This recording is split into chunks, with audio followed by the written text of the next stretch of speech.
Hello and welcome to the Couch Potato Podcast. My name is Russ.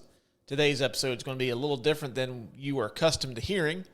I usually will have Lucas, or if Lucas can't join me, I'll have a special guest or two come on to talk about the movie that we have planned for this week. But Lucas was not able to join me today. Sometimes life gets in the way. We do have jobs and other obligations we do have to attend to first, even though I think the show's more important, but the show doesn't pay the bills. And I wasn't able to schedule a guest in enough time to get this out, so I'm going to fly this plane solo today. So this could either be an absolute train wreck, which will go down in history as one of the worst podcast episodes ever put out, or it might turn out decent. Who knows? You guys will have to be the judge of that. Today we're going to do The Edge of Tomorrow, the 2014 sci-fi action movie that stars Tom Cruise and Emily Blunt. Really cool movie that I think is extremely underrated and doesn't get enough love out of the sci-fi and action community. So I figured we would do this one. So after the trailer, I give you The Edge of Tomorrow. I live the same day over and over. Come find me when you wake up. What day is it? Judgment Day. I'm not a soldier. Not yet. I'll train you. All of humanity is at stake. We are not equipped for what's out there. Training's over. They know we're coming! How many times have we been here? What are you not telling me? Edge of Tomorrow, rated PG-13. Tickets on sale May 21st. Okay, welcome to the Couch Potato Podcast. My name is Russ. You're just going to get me today. No Lucas, no special guest. I hope you guys enjoy this one. Feel free to turn it off if I put you to sleep or you find it to be absolutely horrible. But I'm going to give this the old college try because I do promise you guys an episode each week. So, I guess we'll consider this a learning experience for me one way or another. We're doing 2014's Edge of Tomorrow today. This is a movie that Lucas and I had been circling for quite a long time. I think we've had this on our schedule 3 or 4 different times, but we bumped it off for one reason or another. And this week we didn't really have anything of note to put out, so we decided to do this one. I know I first seen this movie, I think I got this as a free movie rental from Redbox. Our local grocery store, on the back of your receipt used to give you free movie rentals from the Redbox that was inside the store. So being a Tom Cruise fan, I decided to use my free movie rental on Edge of Tomorrow. I know when this movie came out in theaters, I don't know if it was the ad campaign or what, the trailers didn't look very appealing. It really didn't sell the premise very well. This is like kind of a Groundhog Day meets Starship Troopers style movie, which if they would have sold it on that, I'm sure it would have done much better at the box office. This movie was kind of a box office disappointment. I know I didn't rush out to see it in movie theaters either. So yeah, I used a free movie rental to check this one out and was pleasantly surprised enough to where when I worked at a big blue box retail store back in my youth, I immediately bought the Blu-ray the next day, which I didn't. After I got married, I wasn't the one that would go out and buy movies as much as I did before I got married because I didn't have as much disposable income after marriage. You got wife, kids, bills, etc. You just can't go out and buy $200 worth of Blu-rays every week. But yeah, I know when the movie came out, I know the posters even had in big font was Live, Die, Repeat, which I think was a very cool name for the movie. They should have went with that versus The Edge of Tomorrow. The Edge of Tomorrow kind of sounds like a very generic sci-fi action movie. I think that's kind of what soured me on going to see this in theaters too. But yeah, pleasantly surprised. I was surprised by how it just barely broke even. I know Tom Cruise is a huge star. I figured this would have done well overseas. But yeah, it barely broke even after you take into account ad campaigns, whether you're doing it in print magazines, whether you're doing, TV ads, radio ads, etc. This movie, I think, broke even.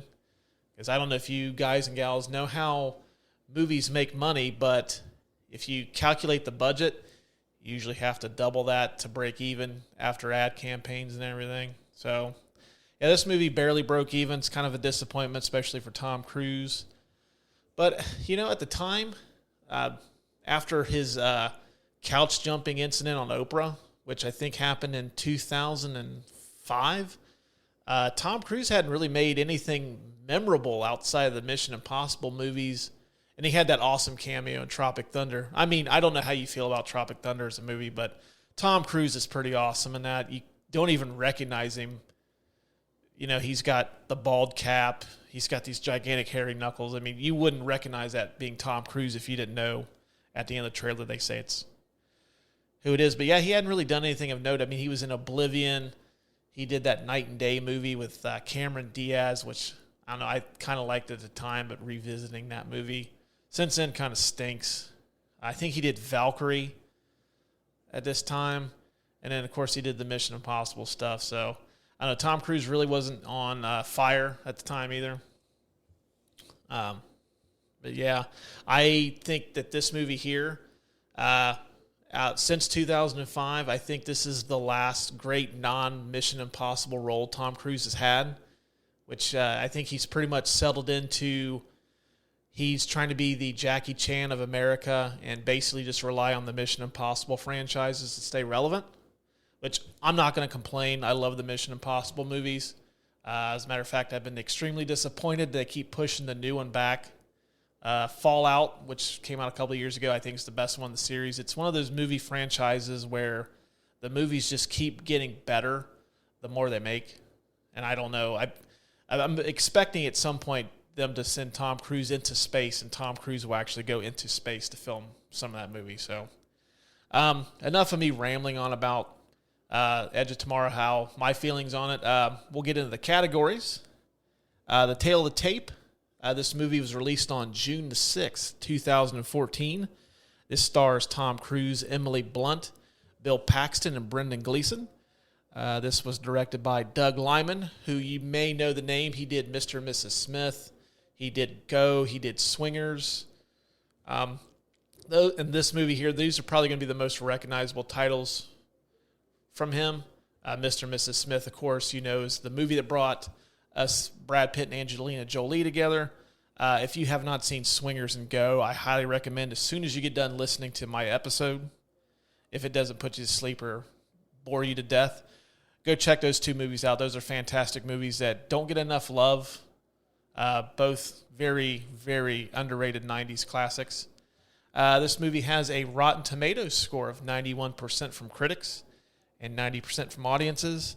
This movie made $370 million worldwide on a $178 million budget. So, yeah, like I said, it kind of a slight disappointment. Maybe came in a little under what they expected. And, you know, Tom Cruise usually is box office, you know, he's box office gold. He usually will turn a profit for your movie, which this one did not. Did not win any awards, and surprisingly, this is a Warner Brothers title, and it is not on HBO Max. It's not on any streaming service at the moment. So that was kind of surprising when I looked that up. So HBO Max, you kind of let us down on this one. You're usually my go-to. I pump you up every episode that we do. If there's a movie on your service, I highly recommend everyone check out your service, but you kind of let me down on this one. So luckily, I own a digital copy of this, so I was able to watch it that way. The Detective Somerset Research Corner. This movie is based off of a 2004 Japanese manga named All You Need Is Kill by Hiroshi Sakurazaka. I hope I pronounced his name right. I know those of you that listen to us on a regular basis know that I usually fuck up somebody's name during an episode, so I hope I got that one right. I doubt he listens to this show. He's got more important things to do. But if I did not, I do apologize. Hiroshi based this movie on video games and a strategy, which I know I've done it before. I'm sure many of you that play video games have done this, especially as a kid. If you were in the middle of a game and you got killed, you would restart the game.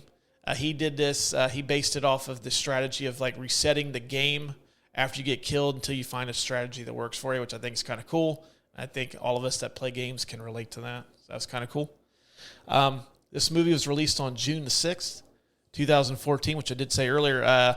If that date sounds familiar, that was the 70th anniversary of the D-Day invasion in Normandy, which if you see the beach sequence, it has a lot of, it's inspired a lot by that. You might see a lot of Saving Private Ryan in that too. But yeah, I thought that was kind of a cool little fun fact that they did it to commemorate that. Brad Pitt was approached by Warner Brothers to star in the lead as Bill Cage, but he turned it down. So once he declined, Tom Cruise was approached and he accepted the role. And it just made me wonder, Brad Pitt turned this down, and if Tom Cruise would have turned this down, would this movie have been made? Because I know this movie had been in kind of developmental hell for a few years. They had trouble getting it off the ground. So I think them getting a big star like Tom Cruise helped get it made. But it just makes me wonder if he had said no, if this movie would have gotten made, which, thank you, Tom Cruise. I don't care what anybody says about you. You're A-okay in my book. Emily Blunt was pregnant during a portion of the film shoot. She knew she was pregnant after coming back to do some reshoots after the initial shoot was done. And I guess Tom Cruise approached her after he noticed that she was using a stunt double in a lot of the sequences that she would have normally done on her own. So Emily Blunt confided in Tom Cruise that she was pregnant, making Tom the only person outside of Emily Blunt's husband, John Krasinski, who you guys and gals may know is from The Office. He's in Jack Ryan on Amazon. He was also in A Quiet Place. But yeah, you guys are going to know him as Jim Halpert from The Office. And a close family friend. Thought that was kind of cool. Another little fun fact for you. This movie was filmed at Levinson Studios. I'm sure I fucked that pronunciation up. This is the same location that Warner Brothers filmed all of the Harry Potter movies in London, which I guess they were going to rent this at some point during the Harry Potter shoots, but opted just to buy the studio outright. And a lot of the same sets that were used in Harry Potter remained, and you might catch something that might look a little familiar in Edge of Tomorrow. And the last fun fact that I have for you guys and gals is Jeremy Piven, who you may or may not know is Ari Gold from the Entourage television show off of HBO. He was cast after the initial shoot was completed, and they even filmed some stuff with him in it, but they cut him out of the final movie, which I guess is kind of a good thing. I really don't see where Jeremy Piven would fit into this. I mean, I don't really get why they did that. They may not have been confident enough that they didn't have enough big names, but I don't know. I don't think it really affected the movie at all that his shit got cut out. I mean, Jeremy Piven is kind of a take it or leave it guy. He's awesome as Ari Gold in Entourage. Not a huge fan of him in anything else. He was kind of cool as the Dean in Old School, but he's also the guy you like to hate too. So yeah, those are all the fun facts I have. I know Lucas will usually chime in with a couple here or there, but unfortunately, as I've said, Lucas is not here. So those are all the fun facts you get today.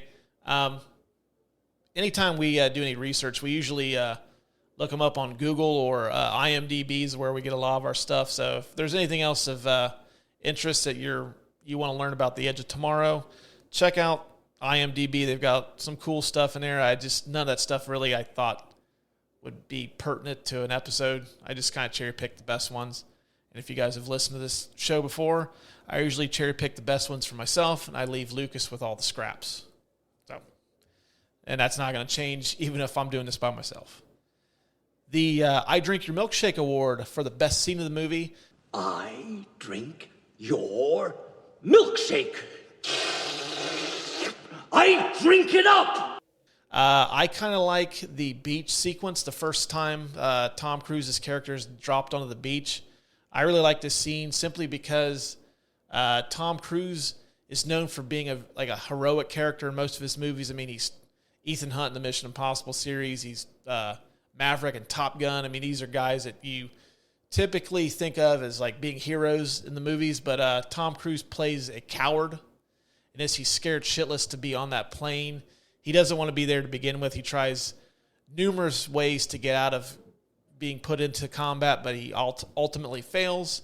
So I think this sequence is kind of cool just because you get to see Tom Cruise play someone against what he normally plays. I mean, there's some cool scenes in there, but that one's probably my favorite. Plus, as I said, this movie was released on the anniversary of D-Day, and the beach sequence is pretty cool in itself. I think anytime you see like these gigantic, epic beach sequences, like these huge war sequences, I always think those are kind of cool to see how they're shot. So, I don't know, that would be my pick. If you disagree with that, please chime in. I hope I hear from you guys to give me your thoughts on what you like about this movie. Hit us up on our socials. We're on Facebook, Twitter, Instagram. Shoot us an email. Let me know whether you think I'm full of shit or you think that beat sequence is awesome. I kind of agree that I think Lucas, when he sent me his initial notes, I think that was his favorite scene too. So Lucas kind of contributed a little bit. So there you go. Lucas and I both think that the beat sequence is best. Therefore, we award that to the beat sequence. The I Don't Like Sand, it's coarse and rough, award for the worst or most unnecessary scene in the movie. I don't like sand. It's coarse and rough and irritating, and it gets everywhere. I really couldn't think of anything that I would say that I would get rid of, because a lot of the scenes in the movie are different takes on the same scene. It's usually, like I said, the premise of Edge of Tomorrow is Tom Cruise is stuck in a time loop and he keeps reliving the same day over and over and over again, kind of like Groundhog Day.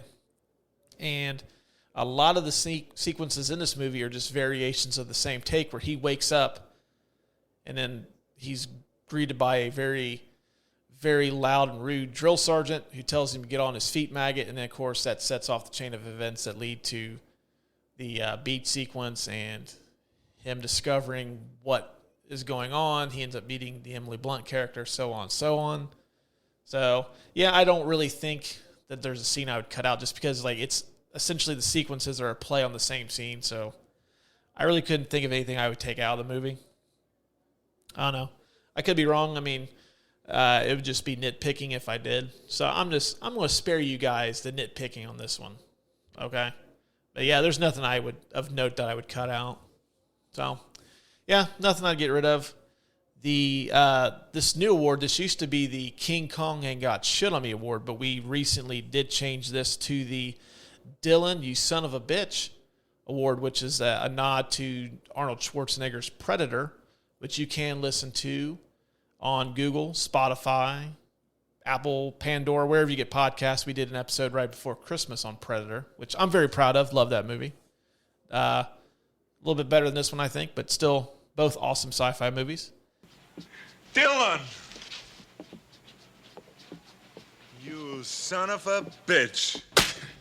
I nominated Come Find Me When You Wake Up from Rita, who's played by Emily Blunt. I nominated that one simply because it seems to be, this sets off the chain reaction that, like, Bill knows that he isn't the only person that's ever experienced this, and it's somebody that can help him figure out how to get out of the time loop. And it kind of sets forth the rest of the movie. That would be my nominee. Some of Bill Paxton's stuff's really good, where I know Tom Cruise asked him if he's an American. He goes, "No, sir, I'm from Kentucky," which Bill Paxton delivers his lines in a southern accent. And being the hard-ass sergeant, you kind of expect it out of someone like him. That sounds like something that type of character would say. So that would be my nominee. And since no one is here, that's going to be the winner, which most of my nominees are going to be the winners since I have no one to bounce off ideas. And I hope you guys are not tired of listening to me yet drone on and drone on. I do appreciate you sticking that out. The McLovin Award for the Best Supporting Performance. I am McLovin. I nominated Bill Paxton's Sergeant Farrell. His character is kind of like the typical drill sergeant that you see in most movies, whether it be like a sci-fi war movie, Vietnam movie, a Gulf War movie, a World War II movie, just the hard-ass sergeant who gets the respect of his battalion, but yet you don't want to cross him. But it's Bill Paxton. And anytime you get Bill Paxton in a movie, that's an automatic win. So, I mean, the minute we decided we were going to do this movie, I knew that my McLovin Award winner was going to be Bill Paxton. That's a no-brainer. Brendan Gleeson's pretty good, too. He's kind of like the slimy, what is he, like the general of the whole world army that's trying to battle these mimics. He's kind of good in it. But those two are the only performances that I would maybe say that stand out amongst the supporting roles. But I'm going to give the nod to Bill Paxton just because Bill Paxton is awesome, and Brendan Gleeson can't hold a candle to Bill Paxton. Sorry, Brendan Gleeson, if you listen to the show, which I know you don't. You're a terrific actor, but until you star in a movie where you are chasing tornadoes with Helen Hunt and you see a cow get caught up in a twister, you're never going to top Bill Paxton. The Eric Stoltz Award for the performer that you would recast. We typically, here lately, we haven't been nominating anybody simply because we just can't think of anybody to nominate. There's no particular role that I would recast, but I would have maybe have liked to have seen someone from the J Squad get recast as someone maybe of like that you would recognize. Maybe it's like an actor that kind of had a little bit of a cup of coffee, that he was kind of big for a little bit, but then he's kind of faded back into the background a bit, or someone that was up and coming, like now they would be a big star, but they weren't quite on the cusp of that yet. I would have liked to have seen that because honestly, I haven't seen anybody that was a member of the J Squad in anything else except this movie. I mean, I don't think it would have. You could have kept most of the people, but I don't think it would have hurt to recast someone in that role that you might recognize. It could have been, I'm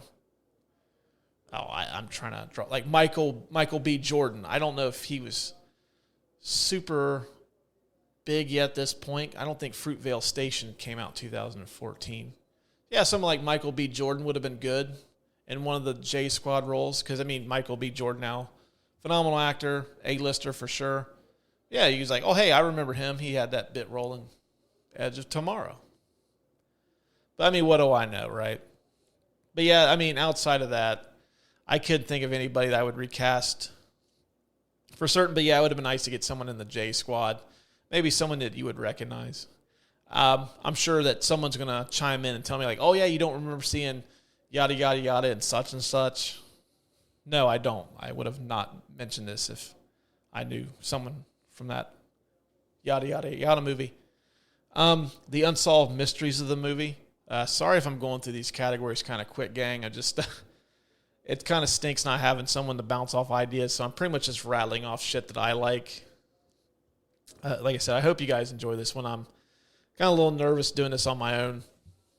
I hope that you guys find enjoyment out of this episode. I have a feeling this is probably not going to be well received, but like I said, I'd like to give you guys something each and every week.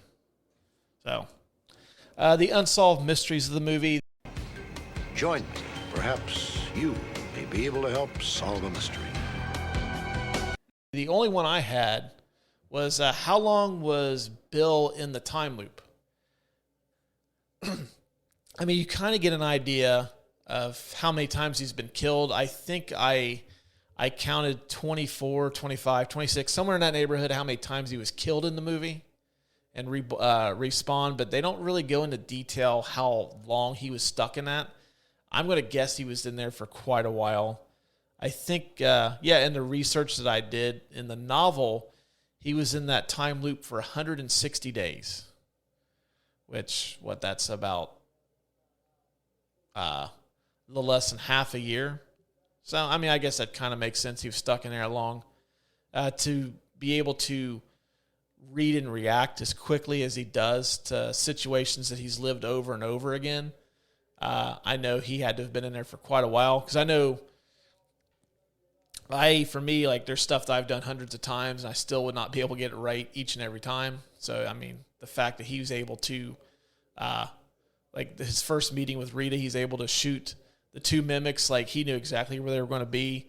He's able to shoot and kill them immediately. And then, like, later on when he gets into a tussle with a member of the J Squad. He's able to duck this guy's punches and even close his eyes while doing so.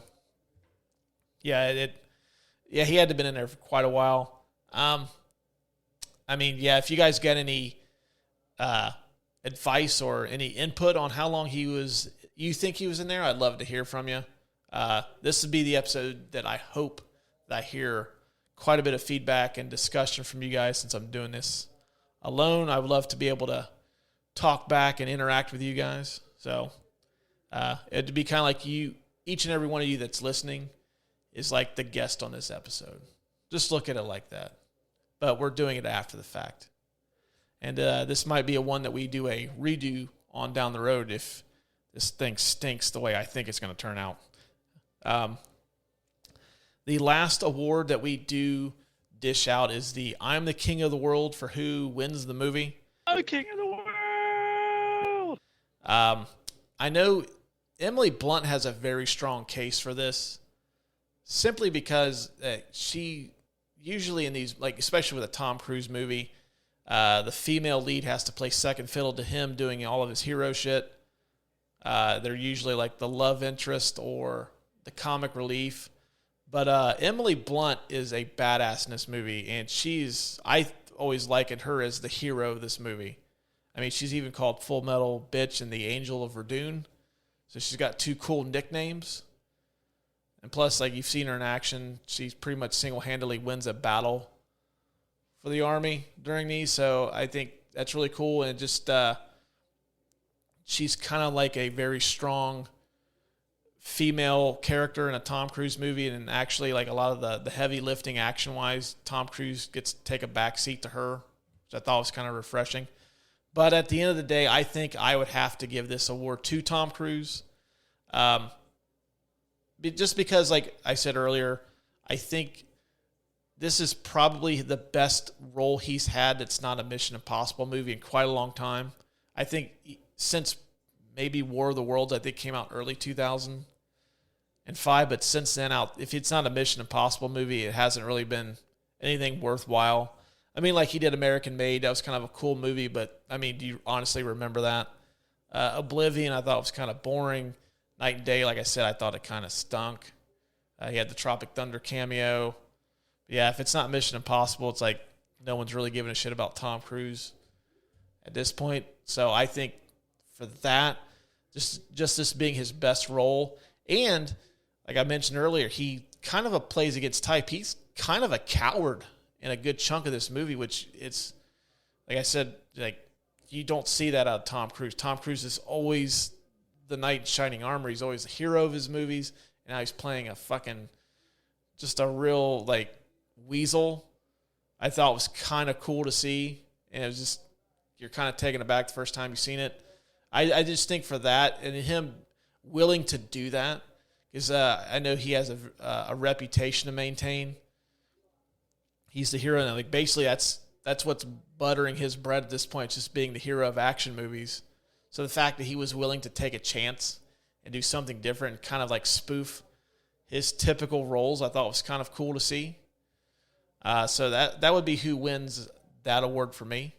So I think this is a first for the Couch Potato Podcast. One member of the panel has a clean sweep of all the awards. Not a single, all of my nominees win, which I thought was kind of cool. Thank you so much for being gracious, Lucas, for not showing up and letting me win all the awards for this episode. I hope you guys really enjoyed this one. Like I said, I was a little nervous doing this on my own. I was actually thinking of scrapping it altogether and just not putting out an episode this week, but I kind of don't want to do that. I like to be able to put out content each and every week, because I know the few people that do listen to this, they seem to enjoy it to where they're tuning in each week. So whether the episodes are good or not, I mean, I still want to put something out there. This could be, like I said, this could be one that we decide to do a redo later on, a redux, if you will, so we can get Lucas on, so him and I can do it together and maybe beef this bad boy up a little bit, because this is going to be, on record, our shortest episode. It's looking like it's going to be around 35 minutes. So But yeah, that's going to wrap up this week's episode. Nothing I really need to add except for if you have not seen Edge of Tomorrow, I highly recommend it. I know there's been talks of a sequel.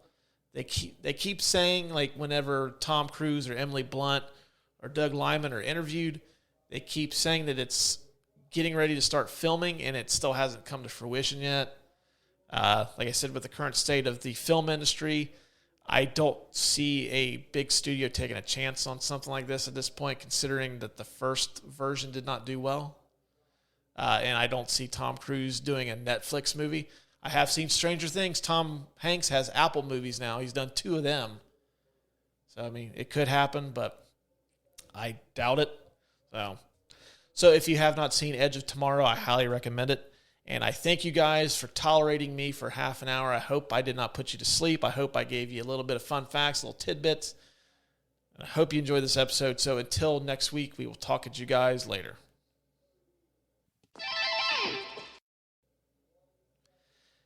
And that's going to wrap up this week's episode of the Couch Potato Podcast. Like I said, I hope you guys enjoyed it.